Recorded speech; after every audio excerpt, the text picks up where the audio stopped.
Yo, what is going on, guys? We are back, and we're going to do something a little different.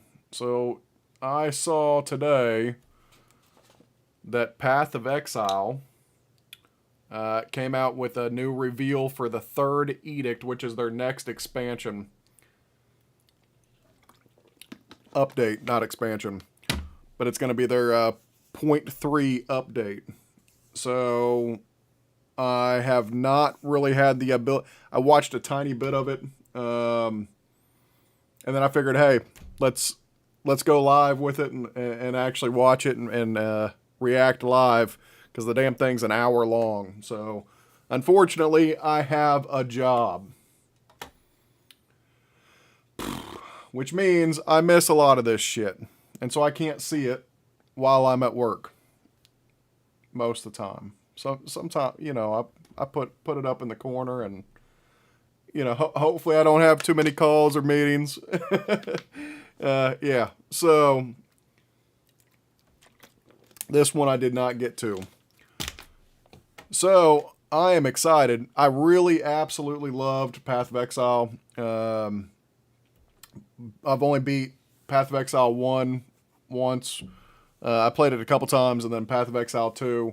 I beat the campaign, acts 1 through 3, and then you replay through it because they don't have any of the other acts. There's going to be 6 total out, but so I am excited to see what they bring to the game. I'm excited to jump back into it, and hopefully, fingers crossed, this is going to be good content. And without further ado, let's get into it. Hi, I'm Jonathan Rogers from Grinding Gear Games. Sound looks and welcome good. to GGG Live. Today we're going to show you an exclusive reveal of what's coming next for Path of Exile 2. Twitch drops are enabled on today's live stream, so you'll be able to claim your Sun Priest's Incineration rare finisher effect by following the instructions below. Now with that out of the way, let's get started. I never really It's used time any to of give that you a shit, teaser though. of what's coming in Path of Exile 2, the third Edict.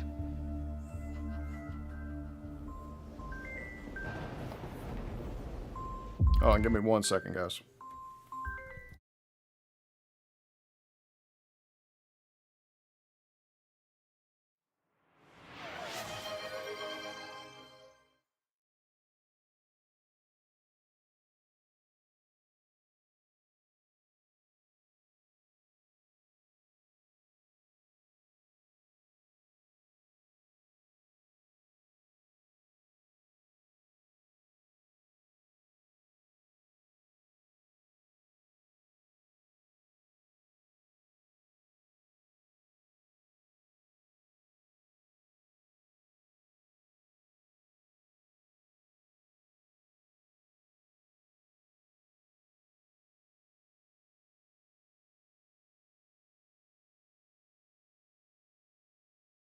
Sorry, my daughter just called right after I went live. Knight, what's up, buddy? I saw you. You're an asshole, like always. How you doing, man? All right, I'm ready. Let's go. Karui! I have called you here to save our people. To save our way. Over the ages, we have known pain like no other. But we I'll tell you, I'm so excited about the next classes coming out. Now, outsiders dishonor our shores, and we have stood by, doing nothing. Hear my voice, ancestors. Show us your strength. Show us the true way. I know, it's been a little while. I've been waiting for the next update to come out. I understand. Which they just made this announcement.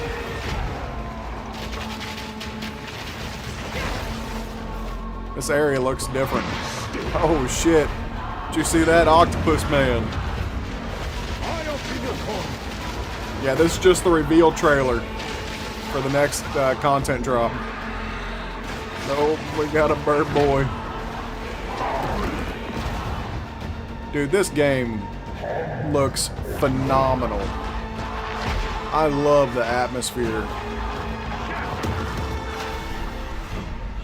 there was more than this. What do you mean they're saying? The games in the end of 2025 and 2020 site? Yeah, dude. All the game stuff. I haven't been able to see everything, man. 3 acts, 35 new areas, 24 new bosses, support gym overhaul, massive skill rework, 40 lineage support, 25 maps, new items, 150 plus new notables and sprinting. New trade system. Hopefully they're gonna bring a damn auction house into this. Did you see all the games they featured? And WoW is getting new shit. No, I haven't seen a lot of shit, man. I need to go through and get up. I've been working. I haven't been able to see nothing, man. I've been slammed. Damn. But I knew this announcement was coming out, so I've been so hyped to see what's coming out next for Path of Exile 2. WoW is getting new shit. I saw that they had like some kind of housing update. And we have a lot to reveal today. We'll start by going over Act 4, the next chapter in the Path of Exile 2 storyline. Dude, these guys are the definition of overachievers. I'm telling you. I mean, they come out with an update, and it's like, holy shit! It's like a whole new game. No way going to retail. WoW. hey, man, to each their own. I have a special place in my heart with WoW. All right, just because of how much. If this don't have Druid, I'm a pass to. I'm definitely playing this shit, man. I mean, it comes out like in a week, right? I think it's like a week, and they come out with a new season or this 0.3 update. I legit just logged on to Retail WoW 20 minutes ago. Holy shit, man. Don't tell me it's coming back. For real? I mean, I don't know, man. Like, see, I know everybody's like sick and tired of WoW because they've hit it too many times. I didn't play it much. You know, I played like the early, like vanilla era, and I stopped. Like Legion and all that kind of shit, man, I never played it. This new update is crazy. Oh, man. And saying, are you going to get into Path of Exile, or are you talking about WoW? We'll have to go watch the WoW shit here in a little while. We'll have to check both.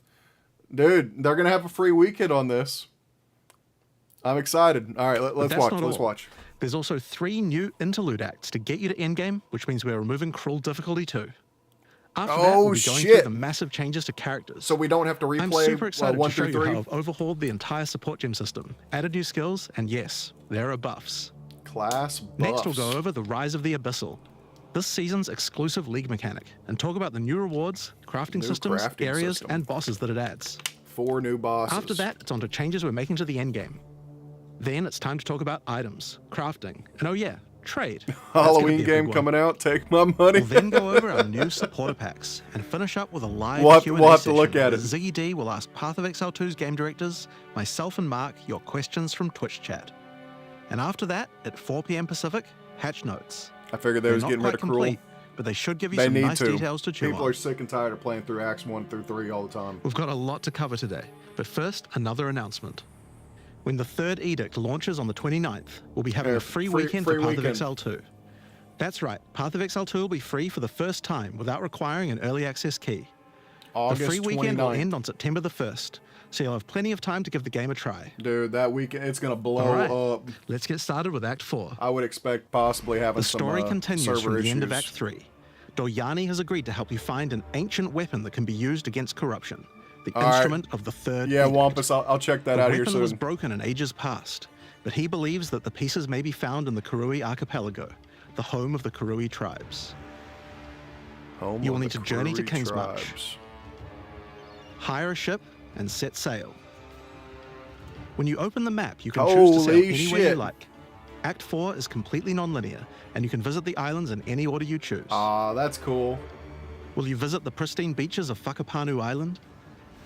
the Karui whisper of a curse that afflicts all who travel New there. axe I'll be playing Perhaps for sure. it's Hell related yeah, to the weapon dude. you seek. Yeah, that's huge update.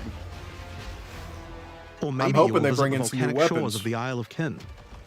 The Kin have been more restless recently, mining for sulfite and driven by some dark force. Perhaps you'll choose to consult with one of the local Karui tribes. Their ancient wisdom could hold clues to finding the Third Edict.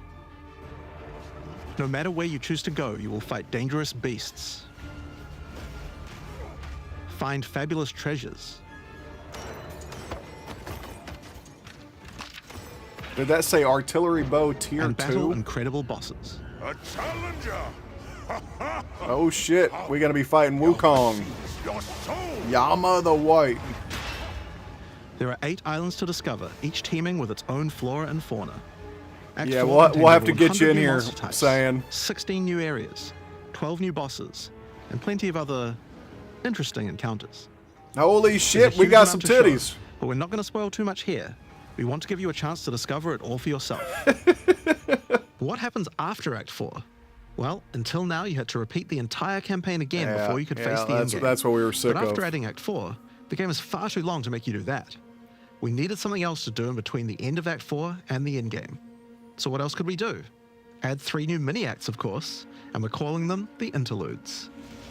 The Interludes are a set of 3 temporary side stories that will be included in the game until Act 5 is released, that will take you to level 65 where the endgame can begin. Oh The shit. first interlude sends you on a journey back to Ogham. The Curse of Holton. Renly has been leading the efforts to rebuild Ogham Village after the defeat of Count Geonor, but there's a new danger afoot. The nearby town of Holton is surrounded by an impenetrable darkness, and each night their corrupted townfolk emerge to raid the local farmlands. You'll discover new areas I mean, do you see all like the new enemy types that they've added? and new bosses. Blade of the Mist. You'll need to find your way through the darkness, uncover the source of corruption, Soon you will this serve shit our puts master. Diablo 4 to I shall shame. dance with that I mean, come on, man. What kind of excuse and do that's they just have? the first interlude. The second interlude will have you return to the Vasteri Desert, where This shit Asala has is been given a wild. sacred duty. When the skies align, the gifting of water requires a chosen Sekima to meet with the Selkari, guardians of the sacred water, but they're nowhere to be found. You will need to track down the Selkari, find those responsible for disrupting the gifting, fight even more new bosses, discover the secrets of the ancient ritual, Damn. discover new locations, That's that volcanic fissure. and ultimately help Asala carry out her sacred duty. Now for Interlude 3. Dorian's As Royal contingency. Thaumaturge of the Val, Doyani had plans within plans to save his people from the cataclysm Doryani. perpetuated by Atzeri's lust for power. One such plan involved sealing a group of willing Val deep in a great mountain vault near the home of the Everything Asmeri. puts D4 to deep shame. enough I'd to rather survive the play cataclysm. Minesweeper. Nah, Even though I'll thousands of argue years with have you on passed, that one. he believes that their descendants may still I live suck at and may be key to Minesweeper. defeating the beast. The journey up the mountain will be dangerous. New foes stand in your way. And the further up the mountain you venture, the colder it will become. I Explore hope that caves of they don't ice have some kind of mechanic and you enter the gotta vault deal itself. with. A cold Who mechanic. can say what you will find within? The interludes are 6 to 7 areas each and generally include 4 boss fights as well. Damn. When you put that together with Act 4, that adds up to 35 new areas in the Holy campaign shit. and 24 new bosses. It's worth making clear that the interludes are temporary. When Act 5 and 6 are added, the interludes will be going away. These are side stories after all, but don't worry, the bosses and areas that make up the interlude are all part of the endgame. We're not just going to throw Nice. them away. Yeah, And that'd be with that, stupid. we don't need cruel difficulty anymore. We do know that it was a pretty big chore to have to play through the campaign multiple times on each character, and this was a huge reason that the campaign could feel like a bit of a slog when playing through again. Yeah. But we do also have another new bit. feature to address that particular concern as well. So let's talk about sprinting. In 030, when you hold down the dodge roll button, your character will go into a sprint after they finish the roll. Hell yes. This is available on all character classes, and there's no limitation on how long you can sprint for. Ah, look at that. The No primary limitation. purpose of this feature is to make navigating areas faster when out of combat. Because of Nice. that, if you do take a hit while sprinting, you'll fall to the ground. The best idea is to use a skill when you see monsters. That'll break you out of the sprint so you can engage with no danger. That's cool. If you do need to run away from monsters, just hold spacebar. You won't be vulnerable during the roll, and you're faster while sprinting than basically any monster in the game, allowing you to retreat from combat. Oh, that's huge. Sprint is a pretty significant change to POE 2's gameplay. That guy looks like what I like most about it is that we can accelerate the pace of the game for those who want that, without having to compromise on POE 2's more visceral combat systems. Okay, so that's the new extensions to the campaign, but there's a whole giant league to play through as well. I'll leave that to Mark to talk about later. And that's because what I want to talk about now is the new stuff for your characters. And probably one of the biggest new systems here is with the support gems. Now, support gems are one of the most interesting elements to creating a build. This guy's they want to freaking enable you so out. many interesting mechanics and You different might ways not to be play. able to handle the game. The POE I'm 2 saying. support gem system has just never been quite right. One of the major issues is the limitation of only having one support gem of each type on your character. We didn't want builds to just become using the same 5 most powerful supports in every skill. The problem with this design, though, is that it's actually working against using multiple skills in your build. If you can only use each support gem on one skill, it means that you're encouraged to go all in on that one ability. And we want to encourage you to combo your abilities, something needed to change. So with that in mind, we've removed the restriction of having one of each support gem per character. You can now use as many copies as you like. This should drastically increase the amount of possible builds and increase the amount of skill diversity. There are a lot of potential builds that suffered from the previous restriction. For example, a poison build previously couldn't add poison to more than one skill. They couldn't use stacking poison on more than one skill either. This severely limited your ability to combo with anything outside of the specifically designed poison archetype, but now you can. Oh, Many utility wild. skills previously couldn't scale to endgame, because the supports that would make them scale were more useful to use on other skills. You would never speed up killing Palm with martial tempo, when you would much rather use it on your primary skill instead. There are more examples like this all over the place. In addition to that, though, we thought there wasn't enough feeling of progression in the supports as you went through the game. There were only 3 tiers of supports, and many of the most important ones were given out at Tier 1.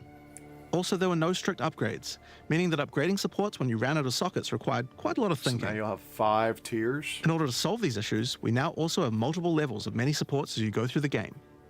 For example, double barrel support gives you an extra bolt, but at the cost of 30% less reload speed. At Tier 2, the penalty gets lowered to 20%. But then at Tier 3, the support gem gets something new. It now reloads automatically when you heavy stun an enemy. Oh, shit.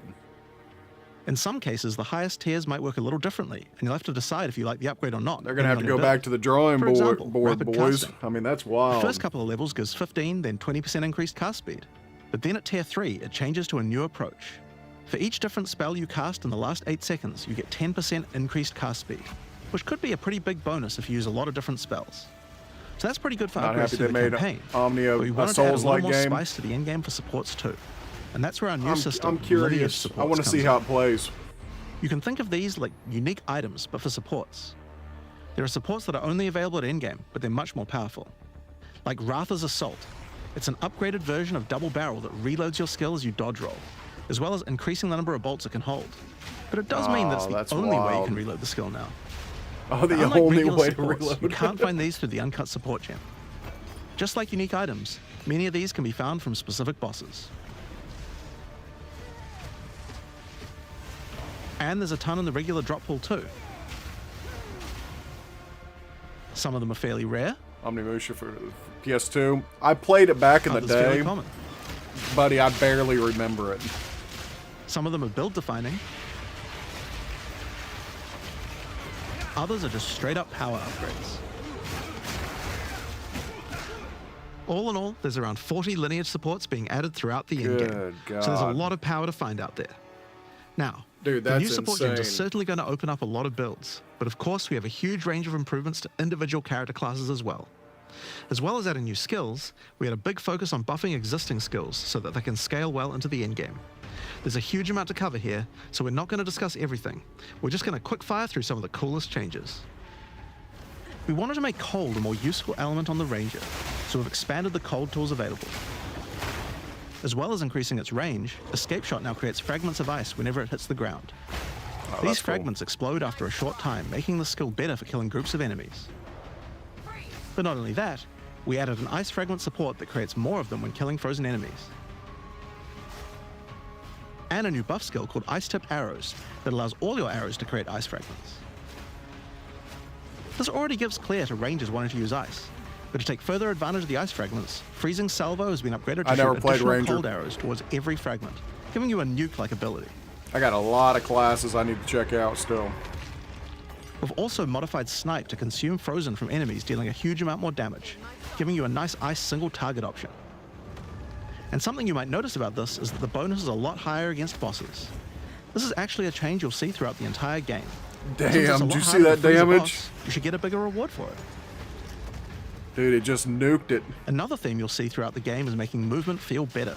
Absolute favorite Toxic Growth class. is a skill that was pretty cool, but a bit annoying to use with the jump that it had. Now Toxic Growth is a range skill, so you can spam it more easily. And we've also added a new poison skill while we were at it. Yeah, I tried the Mercenary. It creates a small area around you that makes all your attacks create toxic growth pustules, but attached to monsters. Another skill that was annoying to use was Electrocuting Arrow. It's now just a regular arrow, making it easier to use. But it also means you can support it with projectile supports. I really want them to add some new weapon types. Making it a tool for more than just single target, and allowing it to scale into the endgame. We also added a new spirit reservation called Mirage Archer. This is a meta skill that allows you to create shadowy clones of yourself to use a skill of your choice. Oh, that's cool.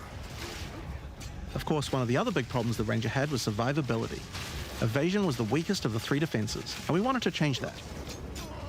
Currently, evasion doesn't evade all types of hits in the game, so you're still vulnerable to things like slams or unblockable attacks.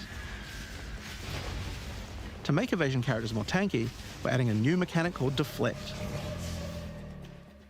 Unlike evasion, Deflect works on everything, and if you successfully deflect a hit, you take 40% less damage. Oh shit. Items can now give you a mod that gives you some amount of deflection based on your evasion. And there's a bunch of it available on the passive tree too.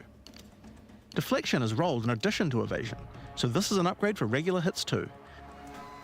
Damn, those are unlike big evasion, nodes. there's no maximum chance. You can reach 100% deflect against all hits if you spec into it enough. Of course, this is a buff that helps all Dex characters, so the Mercenary and the Monk, but especially the Huntress, are seeing big defense boosts from this as well. You can go up to 100%? Speaking of defensive mechanics, let's talk about block and parry. Now, one of the big concerns on the release of the Huntress was parry feeling unreliable. One of the big reasons for this is there's a lot of hits that are not blockable, and thus not parryable either. So a huge balance change we're making is that now everything is blockable, except for specifically unblockable red flash skills that bosses use. This makes parry much more reliable. And not only that, but to make block and parry nicer to use, you now also move faster than before while using these abilities. This is a massive buff to passive block as well. So to counter that, we did have to lower the max passive block a bit, but overall you should feel much safer. Fire skills on the warrior were not really cutting the mustard, so we decided we needed to upgrade a bunch of them, but also add some more as well. Let's start with a buff. Volcanic fish and all they have is like blunt fishes, weapons giving it much more clear that are potential. currently out. I want to get some slashing weapons. We've also added a new skill called Forge Hammer. This skill throws a molten hammer that does a slam at a distance. You can recall the hammer back by using the skill again if you like, but the cooler thing to do is to use a Warcry near it. Using a Warcry makes the hammer explode, making a bunch of volcanic fishes around. Volcanic fishes re-trigger when you slam them, so it's a great skill to make a flaming arena to fight a boss. See, that's I usually just play this as a warrior. Strike to have a much larger area of effect, and changed Molten Blast to not always force you to move forward. Trust me, it feels a lot better to use now. The skill now has massively boosted chance to ignite monsters as well. Yeah, that's what I was and trying to work on. To ignite monsters due to a new glory skill called Ancestral Cry. Ancestral Cry charges up with glory by igniting monsters, invoking King Kalm's favor. After you do, look at him just use it to channel Kalm's ancestral power. Oh my gosh. Every attack will be ancestrally boosted with fire. How wild Your very is that steps shit? will explode, triggering volcanic fishes. Huntress was good. And molten Lightning balls will spear. erupt from your attacks. Best ability in the game. When people Warrior shield skills were another area we wanted to improve. They banned it. It was so good. We actually don't need to have a cooldown on shield charge anymore. That's hilarious. And that also does more damage the further away you are when you use it. Shield Wall got significantly upgraded AoE. Also, you can shield charge right through it to trigger all the walls. Oh, damn. We also added a new shield war cry. Fortifying Cry gives you a defensive buff, but it also builds up charge on your shield that empowers your other shield skills. And Magma Barrier now doesn't require timing in order to use. Just wait for your shield to charge up and block. At 1 or 2 shot bosses? That's wild. Seismic Cry now stuns enemies that are primed for stun. And we changed the Sunder interaction with Armor Break. It now also gives a Sundered Armor debuff that makes enemies take 40% extra physical damage. Damn. Great for bosses. Ancestral Warrior Totem has undergone some pretty significant changes too. We wanted the skill to feel more like using an ultimate. That summoning an ancestor to fight for you was a big deal. So we've changed this totem to require 3 endurance charges to summon, and massively buffed its damage. It also now scales your weapon damage too. Dude, I might have to Since go there's no limit Volcanic anymore, Fisher. if you build around generating endurance charges, you can summon an Oh entire man, that forest shit of looks totems. so cool. In order to make that easier, we added some new sources of endurance charges. There's now a support to make Perfect Strike generate charges, and a support for generating endurance charges from heavy stuns as well. Damn. Speaking of totems, we wanted to upgrade the Warbringer. Among the other changes we've made to this class, Answered Call now gives an extra totem, and the spirits have just been generally buffed in many ways. Use it with your limitless ancestral warrior forest to make an army long, of Karoo dude. that would make Tukahama proud. An hour and We've 8 also merged minutes. the We're Grateful 21 Cow and minutes in. Warcaller's Bellow support, so that you can get all the benefits with 1 point. I'm telling you, dude. And Encased in Definition Jade of no longer removes the overachievers. Jade when getting hit, making it a much better defense. Next up, let's talk about accuracy. Guys should be like, Accuracy hey, was we have a always new intended to game. be something that warriors Yeah, didn't dude, need to care pretty about very much. much so long as they're in close combat. But unfortunately, that's not currently the case. This was particularly annoying with skills like Bone Shatter, which you certainly don't want to mess with. So we significantly buffed your chance to hit at close ranges when you don't have much accuracy. Warriors shouldn't require any accuracy investment in order to hit with close range attacks now. We also wanted to improve armor. Now, one of the major weaknesses of armor is the inability to defend against elemental damage. In order to mitigate this, we're adding a lot more of the stat that allows your armor to defend against elemental damage. It's now available on items and in a lot more places on the that's passive nice. tree. One of the most important improvements we've made in 030 is to declunk the action and flow of shooting crossbows. You can now reload crossbows without any movement penalty. But not only that, all skills that can be used while moving now slow you for a shorter amount of time. Oh, This change nice. benefits everyone, not just crossbow skills. Oh, With both shit. of these changes put together, Everyone. the run and gun playstyle feels much better. It's hard to explain how important this change is for the feel of the class. You show up The it's better Mercenary is than also a Season good 2. chance to talk about Yeah. how we're rebalancing to make comboing skills I much didn't even better. get into it much in Season Take 2. Shock, for example. It buffs damage and lasts 4 seconds right now, but that isn't really giving you enough time to take advantage of it. If you're going to add a lightning skill into a build that otherwise wouldn't use one, we need to make mechanics like this much better. Everything we've was increased nerfed shock when duration on monsters to last Warrior 8 was seconds. best class. Yeah. And skills like Plasma Blast, which are intended to be good at shocking enemies, now increase the damage bonus by a lot more. You'll find changes like this all around the game. I mean, they just reworked everything. Chill it now looks lasts like. 8 seconds, giving you more of a reason to weave in cold damage. Freezing skills are better at freezing. Burning skills need to cause burns that last longer. But making skills like They're gonna have Permafrost to bolts spend and some Incendiary time Shot going double down back on how they're through supposed to be everything used. and It makes using them in your build alongside other recalculating all skills the much builds more and likely. shit. We're also making sure to buff specific combos too. The freeze explosions from frag rounds now chain to nearby enemies. Warrior went from And using worst high velocity class to rounds with best. armor break Yeah. will now fragment the opponent's armor. This causes monsters to take a portion of high velocity rounds damage with every subsequent hit, man. even tiny pellets. So that means following it with a shotgun blast is way more They're effective. just chunking its life. Look at that shit. Now there's a lot more buffs to crossbow skills, but for now I'm just going to talk about the new one we added, the Mortar Cannon. This one lets you socket any grenade skill, and using it will summon a cannon which loads and then fires the grenade you choose. Oh shit! Look at that. Oh, isn't Another that issue cool? on the Mercenary were banners. They were just not very good, so we're doing a big upgrade to them. They now last longer, don't disappear when moving out of them, and we removed the Valor mechanic. They now just give a much more consistent and stronger buff, and you can use them when you get enough glory. On which, one of the main focuses was making various minion types more useful to use together. Yeah, Melee that's the minions in mercenary. particular were just not that great compared to ranged ones. As a starting point, we just straight up removed the I requirement for couldn't minions to get have into accuracy. it, but that was when it very first launched. Attack minions now always hit, which makes them way better. I definitely want to try out a good Brutes minion got some build. good numeric buffs, but we also added a new command skill where they do a war cry that intimidates enemies and detonates any frozen monsters and allies around you in a big cold explosion. We've also changed the Frost Mage's command skill to an ability that adds ice armor to your other minions, adding a layer of defense. And it makes them deal cold damage back to the attacker as well. The ice armor also makes the minion count as frozen, so the Brute's war cry can detonate them too. Unearth was changed to work on corpses of your dead skeletons, allowing you to summon the minions more easily in boss fights. And they also got a new jump ability, allowing them to get into combat faster. Ray's Spectre was also feeling pretty weak for the spirit cost they have. To be honest, we were a little afraid of these when we first balanced them. We've both decreased the spirit cost for a large range of monsters, and have significantly increased Spectre damage too. They should feel a lot more impactful. Oh, when you start as a merc, There's bow is also the a lot best. of new spellcaster weapons with newer Then cult switch skills. to a crossbow at higher But I'll level. just talk about one of them that I thought was that. particularly cool. The Reaping Staff is actually a wicked scythe that gives you a new ability called Reap. When an enemy is low in life, you can dash forward and rake enemies with the scythe to cull them instantly, healing you. Oh, that's cool.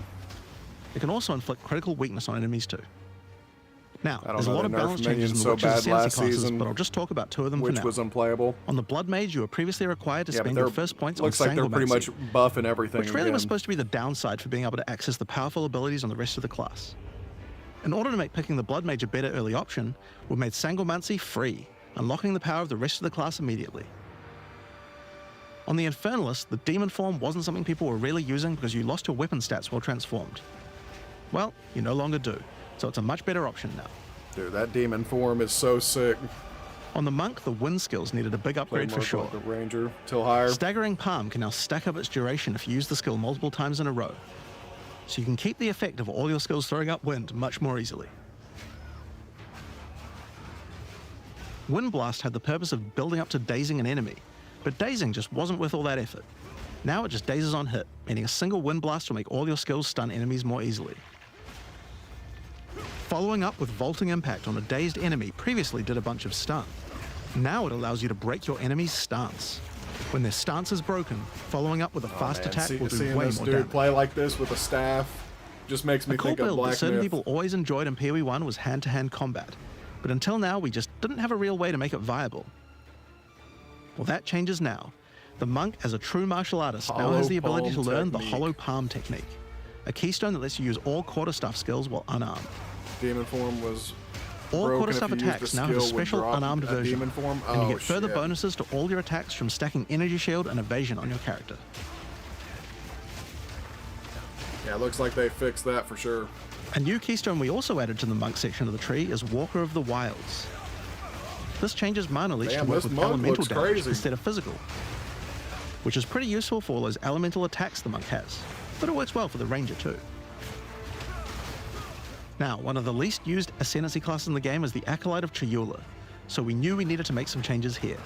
One of the key things we had to do was make the chaos damage that the Acolyte Skill can is do over much the more level useful. demon form So we've could added a new cast. skill, allowing chaos damage to ignite, shock, chill, and freeze, embracing the elemental prowess of the Monk in a truly chaotic fashion. In addition, he can make all of his chaos damage leech. And we've buffed Into the Breach and Embrace the Darkness by moving the effects of the 4-point nodes into the base skills. He also gains a new notable, Grasp of the Void, which leaves void illusions behind you as you dodge roll. If they're killed, they do massive explosions So you of couldn't darkness, have dealing damage to skills everything on in sight. other gear. Yeah, they mentioned that there was a problem with that. Now let's talk now about it's working. sorceress skills. One of the things we wanted to improve on the Sorc is the ability to use multiple elements together more effectively. Now, this might seem small, This shit but one just of the looks things pushing nutty, you towards man. using a single element is For debuffs real. like elemental curses, Act which like lower didn't have resistances of a enough single chaos element. damage, making it worth In order to fix playing. that, we're making quite a lot of game-wide changes to these kinds of mechanics to broaden what they apply to. So for example, there's no longer 3 curses for fire, ice, and lightning. Instead, there's just a single curse that buffs all 3 at the same time. Oh, that's nice. Huge quality. And things of like life there. Frostbomb, which gave you cold exposure, now give elemental exposure. You can use it to buff any of your other skills. We also wanted to make switching between different weapon sets smoother, so you can use different elemental staves more effectively. To do that, we've removed the weapon switch time, and now happens instantly. This applies game-wide too. Now, we didn't just want to stop there. We wanted to add some specific mechanics that work between different elements, and that's where elemental infusions come in.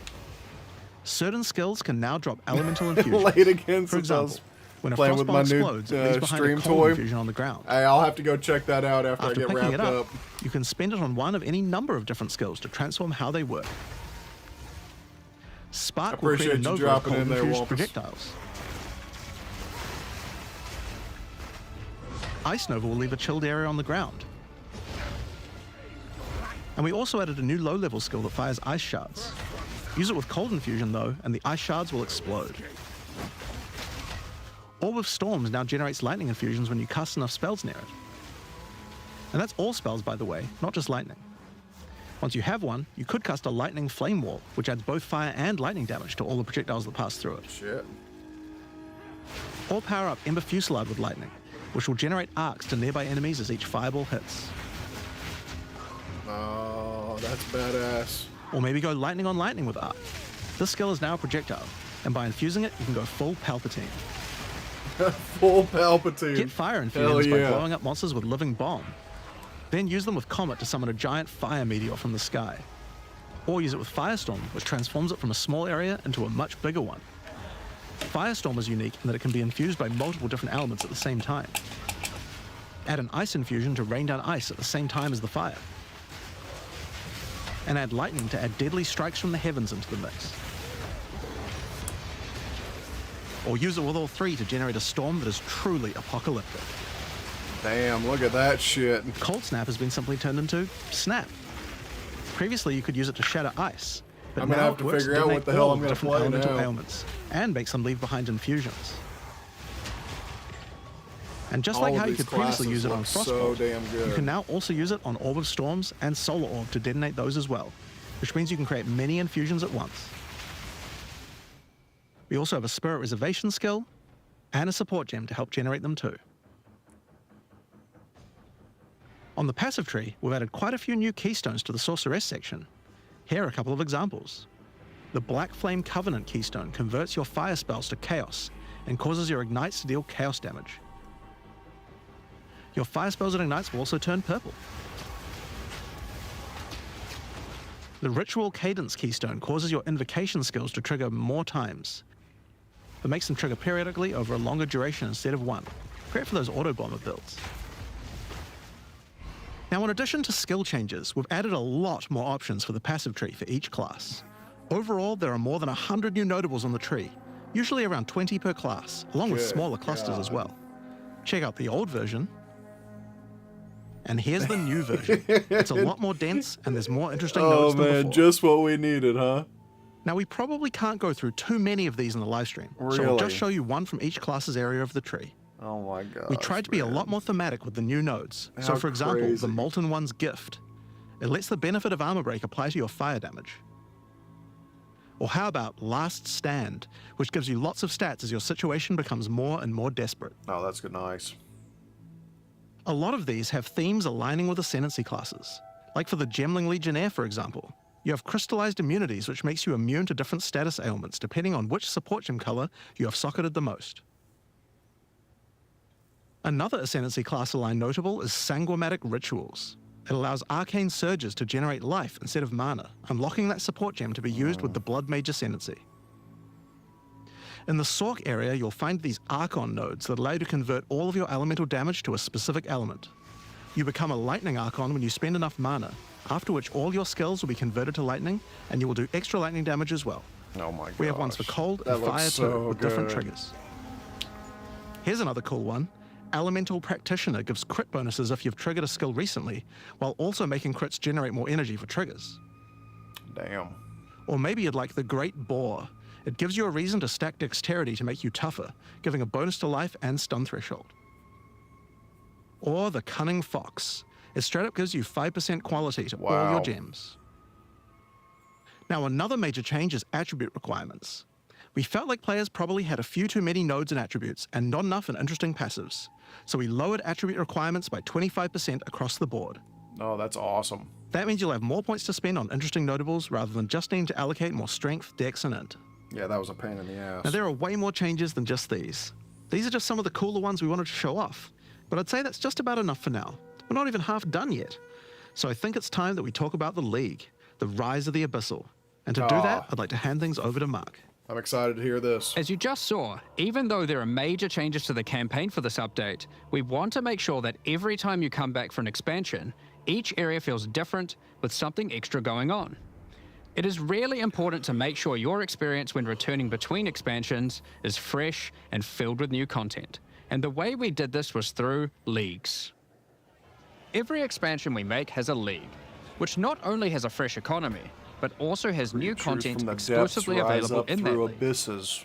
So, let's delve into the details of what Path of Exile 2's first official league is bringing to the table. The Abyssal are a race that have mastery of forbidden magics and necromancy. They were thought to be extinct, but have merely been biding their time underground. These guys look really cool. You first encounter signs of the Abyssal in Clairfell, where you discover that during the night, weaker members of the Undead Legion have been attacking the encampment. The townsfolk require your help to investigate where the monsters are coming from and put a stop to their attacks. Yeah, it is, man. Ancient creatures lurking beneath the surface. As you proceed through Rayclast, you'll find fissures in the earth connected to larger pits. The monsters normally inhabiting the area are being affected by it, harmed by it, All right, bud. having their souls Have a eaten good stream, to man. strengthen the Abyssal underground. As you defeat the monsters, the fissure closes and Abyssal emerge, angered by you killing their food. Once all those fissures have been sealed, the pit activates, and more Abyssal pour out. This is where the larger and more dangerous monsters reveal themselves, as hordes of Abyssal spew out from the pit to take your soul. If you kill a magic pack, then magic Abyssal arise. If you kill a rare, then a rare monster will emerge from the pit, having absorbed some or all of its modifiers for itself. This means the monsters emerging will generally be more difficult and more rewarding, as each modifier gives better rewards. If you are able to kill them all, the pit will seal shut. As each pit is closed, it reveals a potential reward.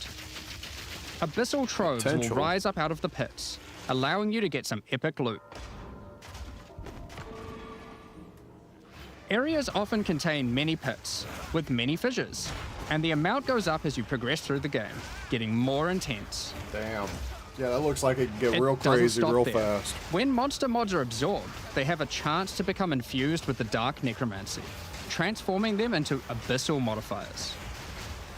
For example, you defeat this monster with the Mana Siphoner modifier. Their soul is eaten by the pit, and a rare monster emerges. The Mana Siphoner modifier has transformed into Soul Siphoner, and is now amplified in danger and reward. Damn. You see all those Abyssal damn pits also tornadoes that interact came with other out? monsters and mechanics. If you defeat a rogue exile that's near one, it'll be revived as a Lichborn that has multiple abyssal modifiers. Lichborn exiles even have their own unique jewel they can drop, if you are lucky enough to encounter and kill them. Damn. If an abyss spawns near a boss, killing it will summon a gigantic Giga Larvae creature. Oh shit, look at that thing. Monsters boy is imprisoned in ugly. essences near abyssal pits are affected by the abyss too. They will come with an additional new essence item that can be used to craft your items. So, that's your bread and butter of the Abyssal League. Kill surface-dwelling monsters, kill the emerging abyssal, close the fissures, overcome pit encounters, and reap the rewards. There's a lot more to this league, however. Yep. As you complete abysses, you can find ancient pieces of bone, preserved from the remains of fallen Lichborn. These are one of the many rewards for your mission to seal the pits. Nod jawbone. You can use this on a rare item to imbue it with abyssal magic, adding a special hidden modifier to your item. But how do you reveal it? In Act 2 of the campaign, you'll encounter a new area. This area is overrun by the Abyssal and the Lost Men. After clearing through this area, you'll find the Well of Souls, a giant cavity with a massive vortex of souls shit. swirling beneath you. So how do you reveal the mods on your Abyssal-infused items? Obviously, just throw them in, right? Yes, that's exactly what you do. Before throwing it in, you are given the option of how you want to transform it, in the form of a choice of 3 different modifiers. Oh, Once how you've cool. chosen your desired mod, throw it in, where it will absorb the power of the souls, and the ominous creature will then retrieve it for you. These modifiers can be ones from the core mod pool, all the way through to specialized modifiers that cannot normally appear on items. During the campaign, you can use it as a way to more easily add useful existing that's a mods. nice damn but during bow. the endgame, there is a whole set of new and powerful mods you can add to your items. Like this mod for crossbows that allows you to place an additional ballista totem. Shit. Or this one that adds spirit to your staff. Damn. Or this one that allows you to generate more combo with your quarterstaff skills. And speaking of endgame, you can also use the system to craft waystones. With a preserved vertebrae fused into your waystones, you can get some new modifiers that push difficulty and rewards to new heights. Here are some examples of those mods. You always get a choice of 3, so you can avoid anything you don't think your character is capable of. With this modifier, the natural inhabitants of the area are all spawned near abysses. 9 additional and pit there are up to 9 areas? additional abyssal pits in the area, making it just a Dude. full-on abyss ruckus. That would be nuts. Or this one, which causes the final abyssal pit in the area to always result in a boss encounter, be it either one underground or one that emerges out. Oh, that's cool. There are dozens of these waystone modifiers in total you can get from this crafting. That covers the new crafting mechanic. So what's left? Abyssal lead Well, to an abyssal we talked about depth. how when closing pits, you can get abyssal troves. But sometimes when closing an abyss, you'll reveal an underground cavern that leads to the abyssal depths. There we go. After jumping into the depths, you'll find an abyssal city, swarming with legions of the undead. When underground, every single rare abyssal enemy will have an abyssal modifier. I love this area. Look at that, man. The And at the end of the skeleton, the dungeon, hands. you'll even find a rare Are the with a more bridges? powerful Lichborn modifier. Once you're able to defeat this powerful rare, you can also find some nice rewards. Aside from the entire area being valuable due to the abyssal modifiers on the monsters, it has its own specific drops too.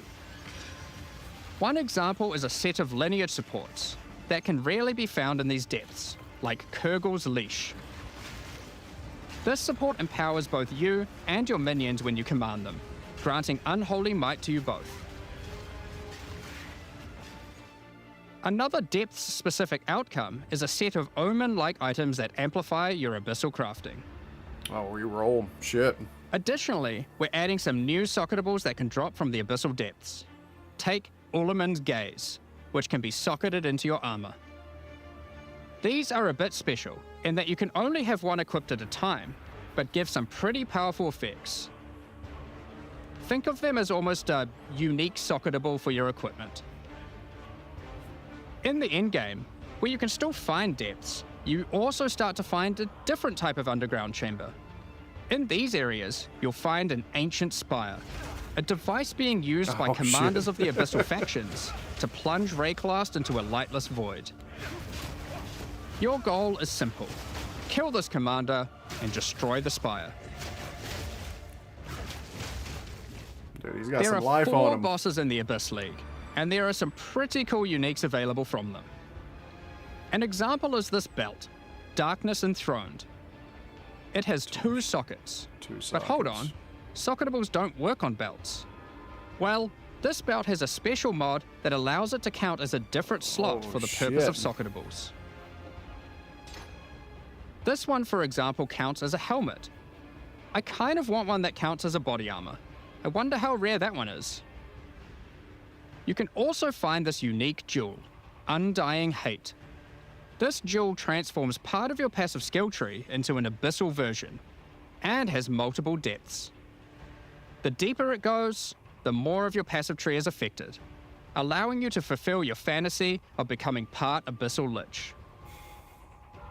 Now, the last thing that Abyssal Commanders can drop is a Finger of the Lich. But what use do you have with a random undead finger? Well, the next time you return to the Well of Souls, with the finger in your inventory, your character will almost feel compelled. To do what, though, you might ask? To jump in. The items you threw in came back more powerful, right? So, what's the worst that could happen? Well, Jump you'll in. just have to find that one out for yourself. What? Oh, Along with dude, the that's introduction of Act badass. 4 and the interlude, we will be adding 25 new in-game maps. Gosh, These man. maps will contain all the new monsters and bosses we're adding, improving variety and giving you opportunities to experience the new boss fights many times. Let's take a look at some examples. Rock Pools is a map where you explore a shallow rocky coastline, surrounded by coral and filled with sirens. At the end is a giant Goblin King boss, ready to eat sulfite and squish you like a bug. That is so funny. He's just playing with those dead corpses. Like they're little dolls. Holton is an Ezomite township which has seen better days. Explore and clear the township to find a gothic, Reaper-like boss, with the ability to manipulate storms and fry you with both lightning and wither you with chaos. Given some of the new bosses added are a bit more epic, such as the Act boss Man, and I final bosses really of each want some interlude new part, weapons. it would be a bit of a waste to just use them as regular map bosses. Instead, we'll be adding some new mechanics to the Atlas that use them. These start appearing pretty fast into the endgame and will help bridge the gap until you do your pinnacle bosses. In the desert biome, you can encounter a wild sandstorm. 3 maps around the sandstorm contain a device you must activate. Upon doing this, the sandstorm's magic is disrupted, revealing the map inside and allowing you to access it and find the cause. This presents itself in the form of a boss, similar to the existing Citadel bosses. This boss is a Faradin Swordmaster, who has been blessed with the power of a time gem, allowing him to take his swordsmanship to the next level by replicating himself, maneuvering Damn. rapidly, and severing the fabric of time itself with his powerful slashes. Oh, that's In badass. the water biome, you'll encounter a giant maelstrom, where one of the maps surrounding the water biome connects to it, but the connection is obscured.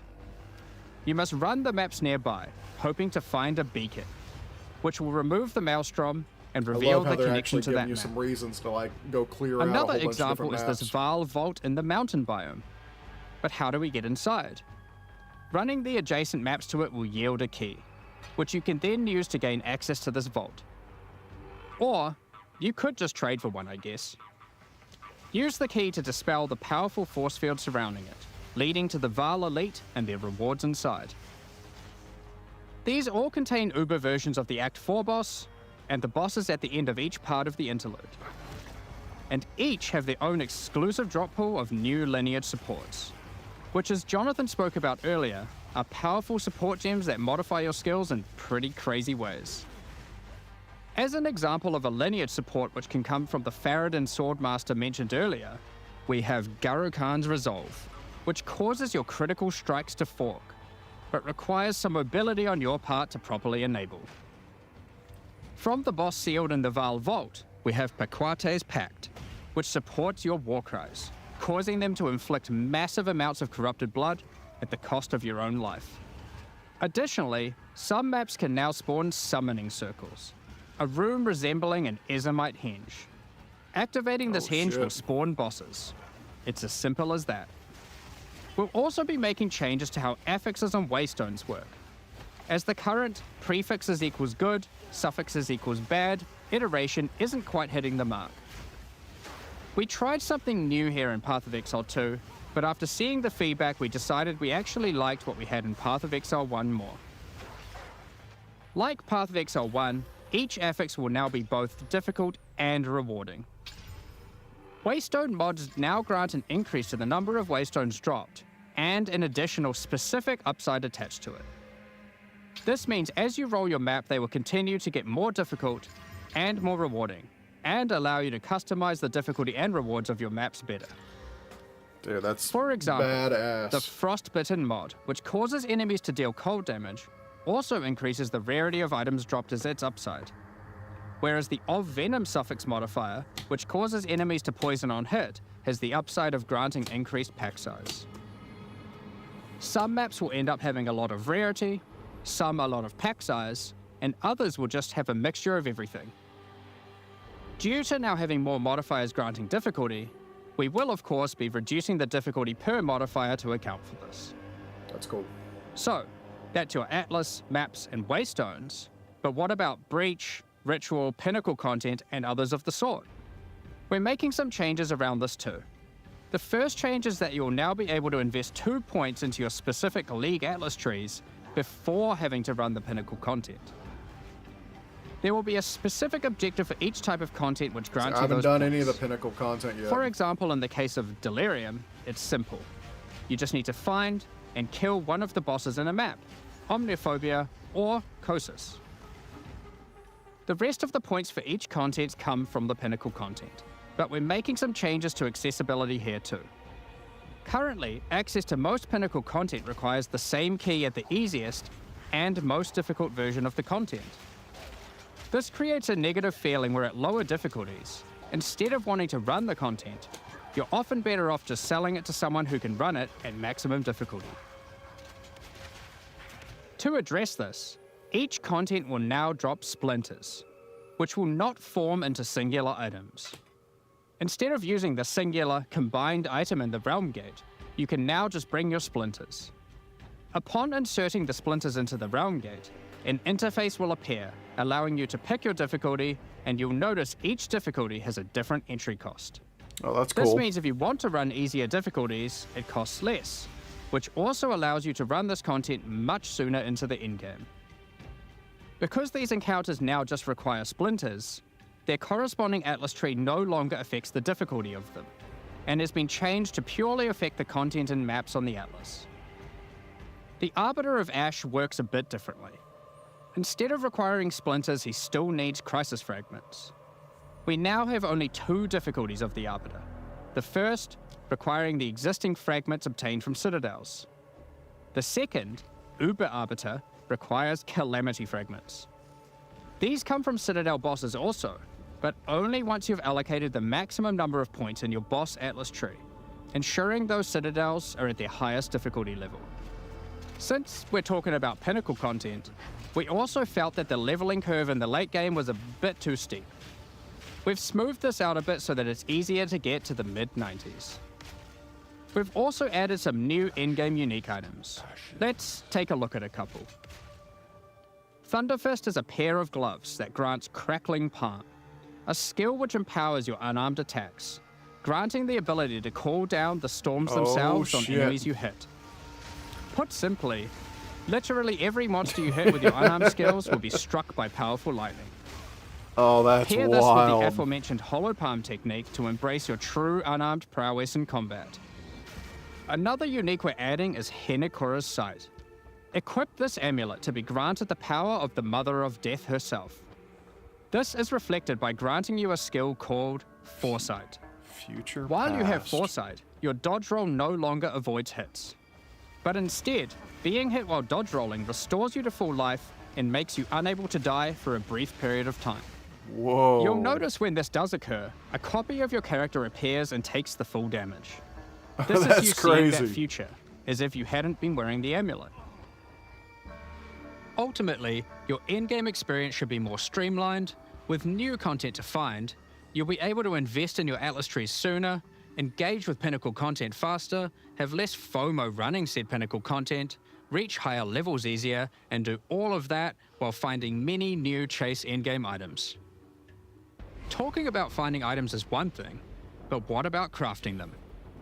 Here, man, We've they taken a gotta step back figure and out. looked at some of our crafting systems to make some notable improvements. Good. Let's start with essences, Path of Exile which 1 suffered from an feels issue so where the much regular better. essences were effectively useless and didn't give players the tools or excitement that a crafting system should provide.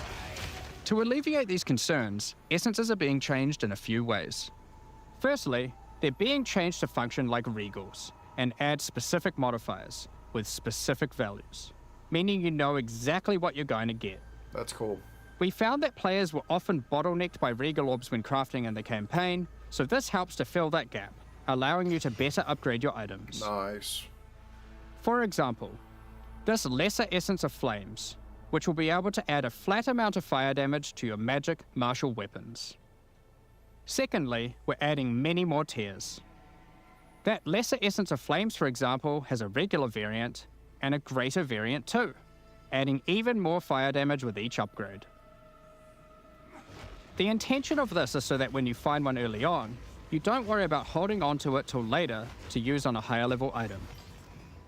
You should feel free to use them as they come to get powerful upgrades during the campaign. Yeah, I never used mine, man. I just kept them. And then I just never used them. Our highest tier of essences, now called Perfect Essences, will function like a Chaos Orb instead of a Regal. Oh shit. So it will replace one of the modifiers on your rare items with the specified mod. Such as this Perfect Essence of Flames. You'll notice this one doesn't just add flat fire damage like the ones before it. The Perfect Essences often give something a bit different, with some opportunities to be pretty damn powerful. There are many different essences, each with many tiers, covering many of the more core modifiers you'd want on items early on, through to chase specialized ones for endgame. Speaking of endgame, we really wanted to expand our crafting options for late endgame crafting projects. You might have noticed that at endgame, you get way too many transmutes. Wouldn't it be nice if some of those didn't drop, but instead you got something a little more powerful? At higher levels, you can now find Greater Orb of Transmutation and Perfect Orb of Transmutation. These can be used on normal items to upgrade them to magic, ensuring that the modifier generated is of a minimum level. This is similar to how you find higher tier items on the ground, but for crafting. These higher tiers will also exist for Orb of Augmentation, Regal Orb, Exalted Orb, and Chaos Orb, meaning you can get all of the orbs required to take your item from normal rarity to a fully completed rare with guaranteed high tier mods. On top of these new core crafting currencies, we wanted to make sure there are powerful crafting bases to use them on. Now in endgame, you can start to find exceptional items. These are items that drop at normal rarity and are perfect for your from-scratch crafting projects. They can come with extra quality, up to 30%, or an additional socket to use your crafting socketables in. And yes, they can be corrupted for yet another socket. Damn. You can also get exceptional unique items. Oh, we got some more chase to items. add even further to your crafting arsenal, we've added a whole suite of new omens to ritual content, and removed some of the more unimpactful ones that weren't being used. Some of the new omens include the Omen of the Ancients, which will cause your next Orb of Chance to not destroy the item, but generate a random unique of the same class. Damn. Or the Omen of Sanctification, which is my new favorite. This will cause your next Divine Orb used on a rare item to reroll the values of its modifiers, allowing it to exceed the normal minimum and maximum values. Shit. Raising the ceiling on the new most powerful rare items in the game. This omen will also cause your item to become sanctified. Sanctified items cannot be crafted, just like corrupted ones, so consider carefully when you use this. Another is the Omen of Chaotic Monsters, which will cause your next Chaos Orb to reroll all modifiers on a Waystone, allowing you to fix your maps if you get some modifiers that are not feasible for your build. Besides these examples, there is a huge variety of new omens for you to discover in your ritual encounters. With the release of Act 4, notably taking place in the Karori Archipelago, you'll be able to now find a new currency item, Henikora's Lock. Henikora, the Karori goddess of death, has the power of foresight, and is able to see many futures, including the outcome of your next craft. So, imbuing her lock onto an item gives you that same power too. For example, you'll know whether or not to use an Exalted Orb on your item, as you will know exactly what the outcome is. Damn. So, That's with all crazy. these new crafting improvements, it's safe to say you're going to be making some epic items, and not necessarily just ones for yourself. So given that, it's time to talk about a massive one. Trade. Oh, please. It's finally Auction here. house. The moment we've all been waiting for. Auction house. Fully asynchronous trade. Over the years, the way players trade with each other in Path of Exile 1 has morphed from using the forums, through to the in-game chat, all the way through to using the website. Oh, it's so These horrible. systems, in all their iterations, work for a while, but with each iteration, new problems eventually reveal themselves. Be it requiring you to be in your hideout too much instead of out there killing monsters, or never getting responses from people who are either AFK or just can't be bothered. So In order to bad. finally solve this, and this has been a long time coming, we're adding a new system that allows you to buy items from other players without requiring the seller to be present. Yes. They can continue farming, killing monsters, AFK as they please, and can even be offline. Oh my gosh. With the introduction of King's March in Act 4, you will encounter Ange, assistant to Rog in the Meridian Free Traders Company. Over the last 2 decades or so, since Path of Exile 1's storyline, Faustus has handed down his knowledge and expertise to Ange, and she is now ready to take over his business.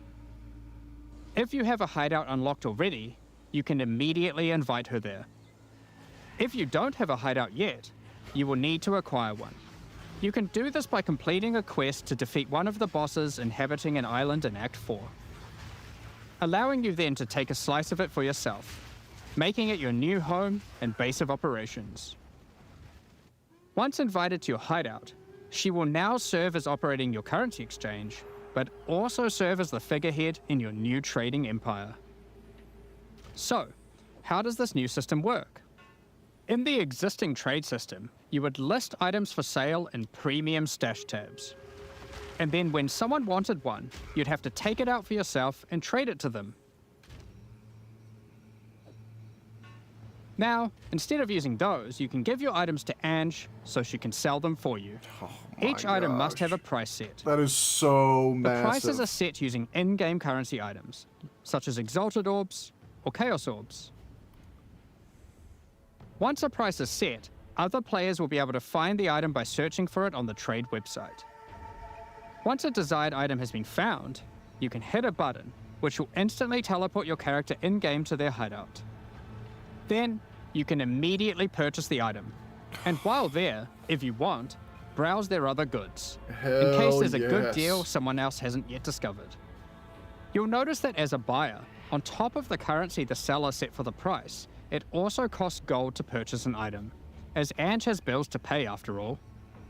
As a seller, you'll immediately receive a notification when an item of yours is sold, and can also see an effect above Ange in your hideout when she has unclaimed currency. Just go talk to her, claim your currency, and continue playing at your leisure. As many people already acquired premium stash tabs for the purpose of the trade system, we wanted to add a way for you to convert your existing tabs to merchants tabs, if you want. You can do that here, on the website, but only if you purchase those tabs before the release of the third edict. To clarify, the existing trade system will remain fully intact, so your premium stash tabs will not lose any of their functionality. We just figured people might want to switch over to this new system. We expect a lot of feedback around this new system and are looking forward to trying it out with you. As we are not able to test internally with an entire, thriving economy, there will certainly be some kinks to work out. Based on how the system goes, we will be adding it to Path of Exile 1 when ready, so any of the tabs you purchase will also be usable there later. Next up, we're going to be talking about our new supporter packs. Today, we're launching 2 new series of supporter packs, the Justice and Trathan Executioner packs. Each tier contains the pack's full face value in points, alongside several exclusive microtransactions. As always, the microtransactions in these packs are purely cosmetic and do not affect your character's power or progression in any way. All right, let's see what they got. The Justice series of supporter packs contains 6 exclusive microtransactions. Claim glory after defeating enemies, or inspire your allies by calling down the Banner of Justice portal. That's kind of cool. The Sphinx Mystic hideout decoration will identify items for you, displaying them as it does so. This ancient creature has been presented with many items over the eons, so has some strong expressions to make on the quality of your wares. Become a true warrior, worthy of delivering the justice of the eternal gods, with the Apostle of Justice armor set. That's not bad. This armor set also comes with I a like that matching cloak. back attachment containing a set of scales to measure your worth. With the Apostle of Justice finisher effect equipped, the Goddess of Justice herself will appear to decide on a verdict for slain unique enemies. Witness as she decides the fate of your slain foes. Will they ascend to be amongst the gods or be banished to the underworld? The Griffin fledgling pet will be your courageous companion as you journey throughout Rayclast. Looks like a fat flying pig. Take your place in the skies in the Plateau of the Gods hideout. This hideout comes with many that's different cool. sections for setting up your home or base of operations. In order to travel between them, you simply just need to walk off the edge. Like a true eternal god, you can float between the mountains on the Damn. clouds themselves. The Trathan Executioner pack series also contains 6 exclusive microtransactions. The Trathan Executioner finisher effect is a brutal display of Trathan might, crushing slain unique That's way enemies cooler as if than they that were damn bugs beneath your heel. Judgment 1. As a Trathan Executioner, you're the perfect master for the ever-hungry carrion raptor pet. It has taken a particular liking to the taste of other pets, and at your command it will swoop down and eviscerate them, proceeding to satisfy its hunger by feeding on their corpse. That's cool. Can you do that to other nobles people? Of the 4 major Trathan houses had their mercenaries, but if their hired hands became notably irritating, they'd have to call in the Trathan Executioners. You can now embrace their methods and become brutality cool. I incarnate don't like the helmet. with the Cruel Trathan Executioner armor set. The matching Cruel Trathan Executioner cloak will shroud you in scarlet as you crush the skulls of your enemies and leave a trail of blood wish it was a behind little you longer. as you build up a kill streak. Or use the alternate variant to simply put a skeleton on your back. Be That's hard. bathed in blood as you mutilate monsters with the Cruel Trathan Executioner character effect. The swirling blood increases in volume as your spree of slaughter continues. Both this effect and the cloak use the same kill streak for tracking how much blood is shown. Damn. After a long and tiring day of executions, enjoy a relaxing game of dice with the Goblin Gambler's Hideout decoration. They'll definitely be playing fair, right? The Pulverizer map device brings a horrid efficiency to punishing the damned of Travis. Imagine if you could use your pet to Each slaughter map you other open people's will pets. execute Dude, the that's what next I was saying, victims. man. Dude, that'd be so cool. This map device in its true ruthlessness tracks the total number of I'd monsters almost- killed, I'd almost have your to get kills that per shit. second, and your largest kill streak up to the point of the map being completed. This is then displayed on a leaderboard so you can take a measure of you and your friends' violence at the end of each map. Additionally, any microtransactions from the supporter packs will be made available for use in Path of Exile 1. That was it? When your auto insurance Oh. coverage is too big Go off. or too Go off. small. Yo, that looks so damn good. I mean, I can't believe how much shit they pack into these updates. These guys are just absolutely insane. I mean, I don't know what kind of magic they got going on over there, but man, it is extremely impressive. So they have let's see, when is that? Path of Exile. I don't know what it's going to bring up. Let's see.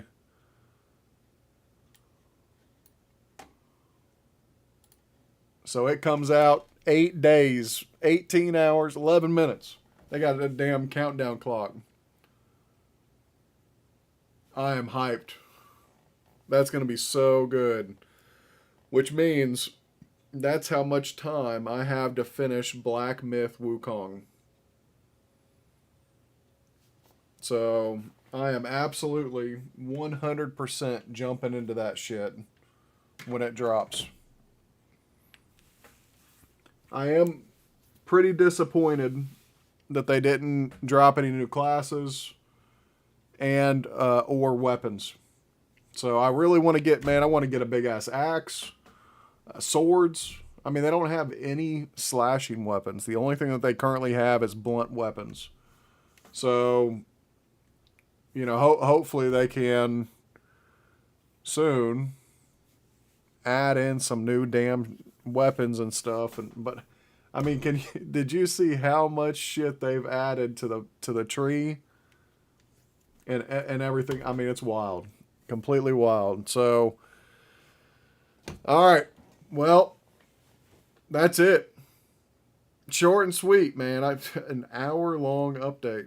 So I don't know. I'm curious if you guys all like that, man. Maybe it's something I can do a little bit more. Is looking at some updates. You know, I know they got that Game Awards shit going on. I haven't been able to look at everything yet, so I know that they got a whole list of new shit. But I will absolutely be going live.